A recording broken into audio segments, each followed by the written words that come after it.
not gonna buy your love.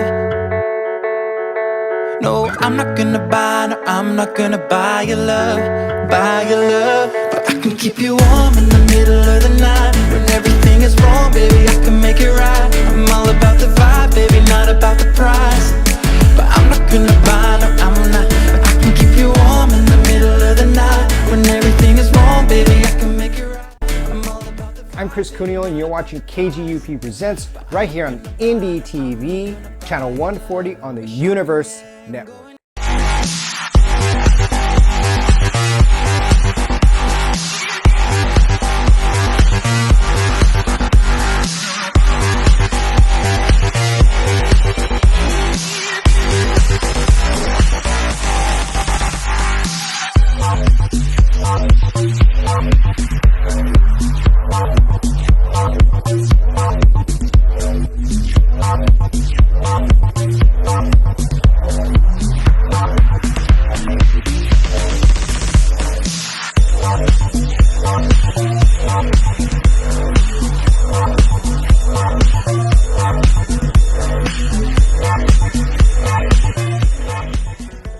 Joining us today, we have a singer-songwriter originally from England, but he's currently living here in Los Angeles, California.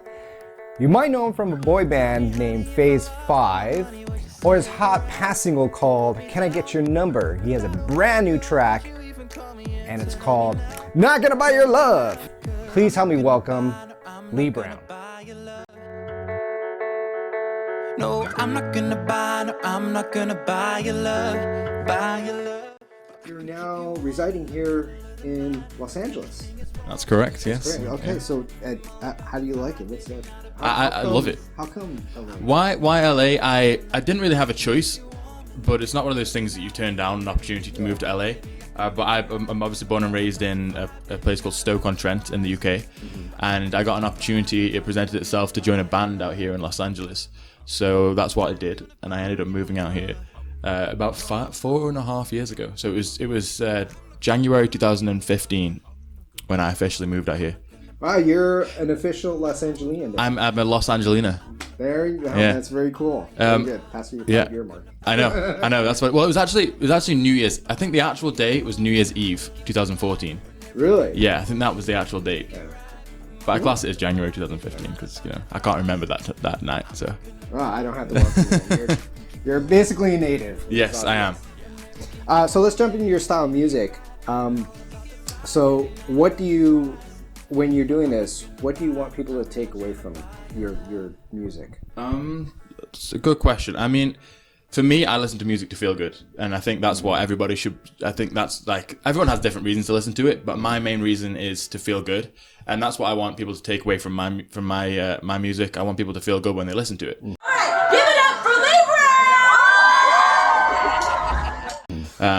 I've been growing up listening to like all kinds. Like my mum used to listen to punk rock, so like Blondie and that kind of genre, and my dad would listen to more like Motown, like the Four Tops and really? Frankie Valli and the Four Seasons, and like the Bee Gees and the Beach Boys. So like I love, like, the Beach Boys are a great example because I love the like Good Vibrations. That kind of song is just, it makes you feel good. By the time you listen to it, you're in a better mood and you want to get on with your day and just feeling good. So yeah, my music, I want people to feel good. The same as my concerts. When someone finishes my concert, I want everybody to walk out feeling like they just had the time of their life. Mm-hmm. So it's definitely pop music, but it's also, I think the main thing is, rather than sticking to a genre, because pop is so broad now, it's just definitely. I want just people to feel good about my music, feel good when they listen to it. Mm-hmm. As you mentioned about those artists that you're growing up listening to, from that, do you have any, like, who are your biggest influences? As any artist question that we ask. Yeah, I think I take like a lot of influences from a lot of different people. I mean, like I said, back from like punk rock, like Blondie and like people like that. Like the Beatles, obviously a huge. The simplicity of the melodies that Paul McCartney could come up with and John Lennon would come up with is really inspiring. So I would say people like the Beatles. But now there's like Charlie Puth is doing some really cool stuff with his music. Lauv is an artist that's out right now, and he's like reinventing a lot of a lot of cool stuff. I'm really into simplistic, like the simpler the better for me. And Lauv is really doing some cool stuff with that. Shawn Mendes, he's killing it right now. He's really good. Got to be inspired by him. Yeah, I think definitely. Oh, and Justin Timberlake, of course. Justin Timberlake's huge. Justin Timberlake. Can't go wrong with JT. You can never go wrong with JT. I just went to watch a show with a band called the Shadowboxers, and they're amazing. Yeah. They opened up for Justin Timberlake, but they you have to be a certain type of person to be able to open up for Justin Timberlake, and they were amazing as well. So awesome. Yeah, JT for sure. So looking back on history, when as far as memory goes, when is the earliest you can remember what got you into performing, songwriting, singing, what got me into it? I know that ever since a young age. So when we used to go on holidays or vacations with our family, and we'd go to like the hotel entertainment, and somehow I would always find myself on stage. Like I remember one year in particular, we went to Greece, and I found myself on stage. I was like this tall, and I was wearing a bear outfit, and I was dancing like on stage. I've always loved performing, so I've always loved like just entertaining, putting a smile on someone's face. I always really enjoyed doing that. So I think that's when it started. I think it was just a natural thing. I don't think it was the light bulb. Nobody pushed me into it, but it was just kind of, I realized that I liked it because I used to play soccer. That was my thing. And then I got an injury on my knee. I got something called Osgood Slatters, which is where your shin apparently grows faster than the rest of your leg or something. I don't know, but my shin was growing, so I got a little lump at the bottom of that thing. So I had to stop football for a year. Yeah. And in that year, my sister, she was a dancer, and I had a bit of a crush on her dance teacher. So I'd go and sit in on her dance classes, and I'd like watch it. And then I started taking dance classes, and then after that, I got into musical theatre. So musical theatre was my segue. So going from, I was actually dancing that got me into the entertainment industry at first, and then I got into musical theatre because then I fell in love with acting and singing as well. Yeah. So musical theatre, I would get involved in my high school productions, end up luckily auditioning for Paul McCartney's school in England. Oh, cool. Yeah. So he set up, it was his old high school, and he set up like a performing arts college there, which is amazing. And I was lucky enough to go there and study musical theatre. And after that, I just realized that this is what I want to be doing for the rest of my life. And it was, I knew it. I think that I subconsciously knew it a long time ago, but I didn't think it really became a reality until people were like saying, okay, you could actually do this for a living. I just had a lot of signs, I think, over the years that have just been like, this is what you should be doing. Have your calling. I found my final calling. Speaking of, actually, that's funny how you bring up dancing.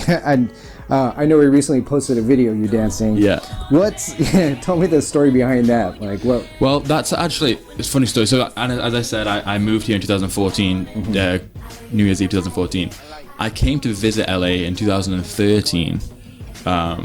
Just to train as a dancer, because all the top dance studios are here. Yes. They're in in Hollywood and stuff.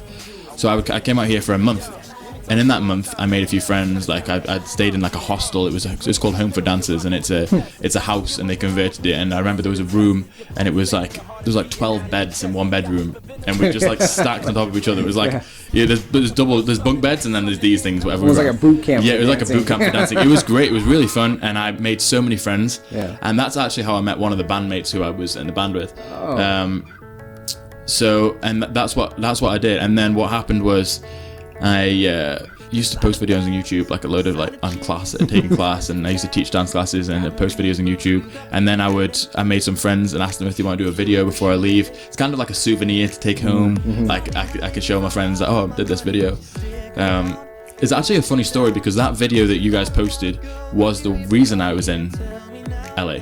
Because I moved to LA because the guy who was in the band that I joined actually saw that video, because two of his friends were in it. And then he reached out to me on Facebook and said, "Hey, I saw your video on YouTube. Would you be interested? Do you sing as well? Would you be interested in being in a band?" So if it wasn't for me posting that video, that's why I haven't taken it down yet. If it wasn't for me posting that video, I wouldn't even be here today. So it's got a lot of meaning behind it. That video. Cool. Very good. Speaking and also going with that with videos, I know you have your video. Can I get your number? Yes. Right. Yeah. Everyone's seen it. That's an awesome video. are you working on, or do you have video for the new single? I not only am working on, it's actually finished. No, really? Okay, cool. I got the draft maybe 2 days ago, so I'm just back and forthing with my manager at the minute as to when I should release it. It's going to be very soon. I also have another video coming out, which is going to be an acoustic version of it as well. Oh, so that song isn't finished yet. I'm still waiting. I've got an acoustic video which is coming out probably towards the end of the month, and then my actual music video is coming out very soon. What can we expect from that video? Like, is it the same kind of style? It's a stripped down version. It's literally just one instrument. It's just me and my friend Mason, who is an incredible guitarist. Mm-hmm. He actually performed. I performed at the Whiskey A Go Go in October, and he was one of the performers that night as well. And we kept in touch, and he was like, "Oh, I'm gonna try this for you." Yeah, so we ended up collaborating and made a really cool acoustic track for it. So I'm excited to put that out. I'm gonna put it on Spotify and all those places. Yeah. Cool. In your writing, we hear the stories that you're telling in your songs, or I think inquiring minds want to know: is any of that true? All of it's true. Really? Yeah. So with not gonna buy your love, it was weird because I didn't really know what I wanted to write about, but I worked with 2 producers and another writer, so we co-produced and co-wrote the whole project. But we got into a room. It was just like this, that we were just sitting across each other, and I was just talking about some stories, and I love talking about real life things. Mm-hmm. But the thing is, as I can't be too personal in the sense that nobody can relate to it. So what I did is I took a personal experience and I generalized it. Generally, yeah. Yeah, just so that it's a bit more. So everything you hear in the song, it's not exactly what happened to me, but it's kind of the experience, and I just like expanded on it, and like, what would somebody be feeling like? What would everybody be feeling like if they were in that situation? Exactly. I think that's key, especially in the industry these days. Like, you've got to relate. You know, it's. I think that's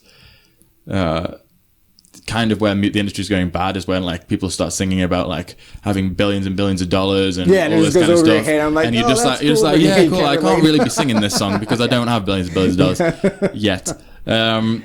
So this one was about a particular experience, and it was just, I wrote it just because I want to. I think people should just appreciate the small things in life, and I think it's exactly. I don't think it should be about materialistic things. Even though materialistic things are great, but you should just be appreciative of like the little things that can happen. Like you don't need to go on a $5,000 date to impress somebody. You can just like literally, and that's what the music video is about. And it's me and a girl. We're just on a date, actually in Santa Monica, and we just documented the whole thing. And it's just. We document an experience where you don't have to spend that much money. Yeah. You just still enjoy each other's company. And it's not me being cheap, because by all means I do love to treat people and to buy them gifts. But it's just, you don't have to do that. Like you can literally sit there on the beach and watch the sunset, and it will be just as satisfying. Yes. So it's that's kind of what it's about. Yeah. Cool. Well, I think that's all the time we have. Yes. But Lee Brown, thank you so much for joining us, man. Thanks again. Of course. Thank you for having me. I really appreciate you being here. So it's really... And we look forward to your new video coming out. Me too. And your single's blazing right now, so... Thank you. Thanks again, man. Thank you very much. I appreciate it. And thank you so much for having me on the station today. You can follow me online at TheLeeBrown, TheLeeBrown. And it was an absolute pleasure. Thank you for having me. Thanks again, Lee. Awesome.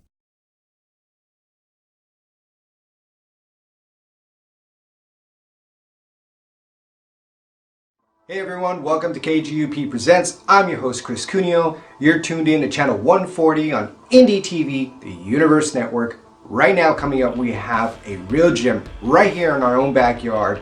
We've caught them live right here at Satellite in Silver Lake. They're awesome, single after single. I think they have one EP out. Also, there's a reason why they've been on rotation on KGUP FM.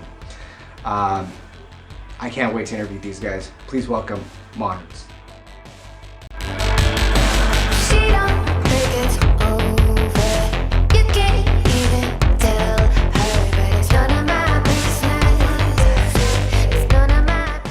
Thank you guys for coming. Chris, Rosie, thank you. Chris and Chris. Yes, Chris.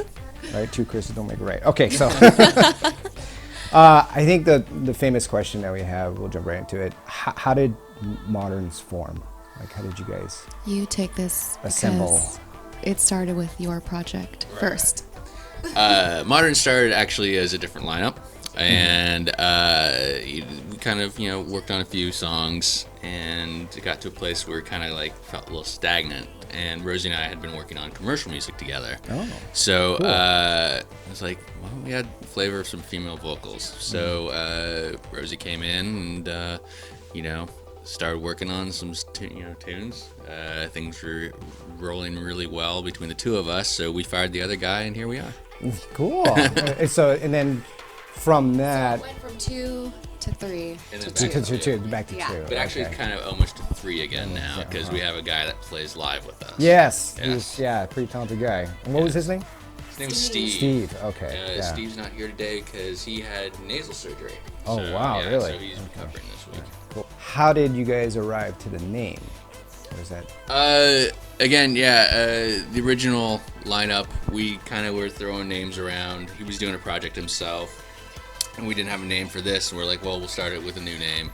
And it just, I don't know where, I think Just like a light it bulb? just kind of popped Moderns. in, and it's also, I was kind of making fun a little bit, because there's so many bands today that have like this, like tennis or athletes or whatever have you. So it was a little bit of taking the piss out of it, the name a bit, but we're just like, oh, I guess we're sticking with this. So Well, it's very original. I mean, it works. Thank you. It works. Awesome. People do get us confused with a band called the Moderns. I guess they were. Yeah. Is there, back in the is there 60s or another 70s or something? something like that, Yeah. yeah. From And the then I think past. there's another current one, the Moderns. Yeah, I think So there's people another call for us the Moderns. Moderns, and we're like, no, No, it's we're one of those. We're one of those bands. Rosie, I know, when was for you in your history, when was your defining moment that you wanted to get into music, like to be a singer-songwriter? Singer-songwriter, probably the end of high school. I was just inspired by a lot of singer-songwriters, Michelle Branch and stuff like there that. I was you like, go. wow, girls can do whatever they want, really. So I guess high school, and then singing-wise, I've just sang since I was little, goofing around, and my sister is classically trained, so she taught me how to do harmony and all sorts of stuff. So music is in the family. My dad's a musician. I was just gonna say that it sounds like your family's in. Yeah. My mom's side, no. But my dad's side, yeah. So it's just been a part of my life this whole time. And performing-wise, started in, high school, choir and Cool. stuff like that, Okay. randomly. Choir. Yeah, Wow. some nerdy stuff. I was in like show choir. I was in choir. Hey, I did think we're all show in choir, and so Very yeah. cool. So let's talk about some new music. I mean, you guys just came out with Fingertips. Yeah. Right? New single. Awesome. So with that, are we expecting more? Yeah, we have What's to come? an EP's worth of material. We sweet. just threw that out there for now, seeing how it's doing. And I don't know if we're going to self-release or, after this we're going to have a discussion about that and see where we're going to take it. So, I mean, It's like what? yeah, right. We're always constantly working on new music. So, I mean, even though we just completed this, we're excited to get more stuff going. Cool. Yeah. And so during this process, I mean, how many years has it been? It's almost been like 4 or 5 years. Yeah, I 4 think we've been doing years, this for right? 4 years. Yeah. What has been your biggest challenges here in Work schedule, basically. Availability. Yeah. finding the time? Well, yeah, I live on one side of the city. Rosie lives on the other side of the city. I've been doing a lot of touring the past couple of years with bands, so that like literally takes me out of the city. So it's really, so it's a little difficult working on tracks together. So, yeah. Well, thank God for Dropbox. Yes. Right. Dropbox. Right? Technology. Exactly. It helps. Yeah. Helps Totally. adulting. Yeah. So besides music, what do you guys like to do outside of like free time? Well, if there is any, right? Well, I make YouTube videos, and I'm a voice actor, so anything using my voice. Voice acting Yeah. is into like any kind of genre. It's everyone gets really excited, like, what cartoons are you Yeah, in? yeah, I'm like, like it's not anime? that Yeah. exciting. There's like 10 people who do all the cartoons in the world, so maybe one day, but it's mostly pretty boring stuff, but exciting for me. So I do that, and then, hang out. Cool. What about you, Chris? I watch TV and drink wine. That's my man. Yeah. Well, yeah, well, that too. I like that too. Gonna piggyback off that. See, if you were to, for both you guys, I don't know, you guys might get in a fight. So if you're to open for any, too like lazy. if you guys were to work, if you guys were to work with any other musician artists, who would it be? Probably Halsey, because I have a crush on her. I do. Yeah. She's. Yeah. But professionally. Writing together. Or like Well, I mean, like anything, like okay, producing. How about that? Obviously, Nigel Godrich, the guy Okay, who does yeah. all the Radiohead stuff. Yeah, I mean, as yeah. an engineer and producer myself, Yeah. it's just kind of like that sonic sort of palette. Yeah. Is just Is like, he easy even still doing? He's still working, right? Yeah. Yeah, right. Oh, yeah. Okay, yeah. Definitely. Cool. Very cool. Yeah, that. Yeah, that. Yeah, that guy. All right, so before we wrap up, where can people who don't know you find your stuff? Like, where do you want them to go? We're on Spotify, Apple Music, all the usual sort of places. All streaming platforms. Yeah. Deezer, I guess. Like a lot of people are using Deezer. Is that what it's Deezer. called? That's a first for me. Is that what people? That's what it's called. Anyways, She there's just a made lot it of up. different streaming Okay. platforms that people are like, oh, we found you on this, or it'll have the whole breakdown on our streaming, and I'm like, what even is that app? So Well, as far as platforms, like what has been the most beneficial for you guys? I think Spotify we have the most. Spotify. The most followers. Instagram. I'm horrible at internet. I can't do that stuff at all. I mean, The- It's bad with social the media. You're good at producer- internet. the You're good producer at saying, interneting. I'm not tech savvy at all. It's like- no, I'm tech savvy. I can't get into the social media stuff. Okay. Yeah, you're like me. You don't have time. Too much wine and TV. Yeah, there. Yeah, Yeah, takes he's up like- all he's his like time. But yeah, I think like YouTube, people seem to find Yeah. us on YouTube because of the videos you do. Yeah. So kind of been getting a lot more going on that lately. Mm-hmm. But yeah, Spotify, YouTube, I'd say. Yeah. Yeah. Chris, you got to do your own channel too, man. We can do a vlog called Wine and TV with Chris. Why didn't you? It's With your commentary. It's like 45 minutes of nonstop. Yeah. Exactly. Subscribed, subbed already. Make it loopless. Just a live stream. You Yeah, eating just snacks. Chips. throwing some ASMR there. Exactly. All right, well, guys, thank you so much for taking time out to join us. I really thanks for appreciate it. having us. It's awesome. Absolutely. Thank you. All right, cool. And scene. It's a wrap. Clap. Sweet. Thank you. That was Moderns. A special thank you to them for joining us today. I'm Chris Cuneo, and this is KGUP Presents, right here on channel 140, Indie TV, the Universe Network. Be sure to check out KGUP Emerge Radio on www.kgup1065.com. Thanks again. Bye-bye.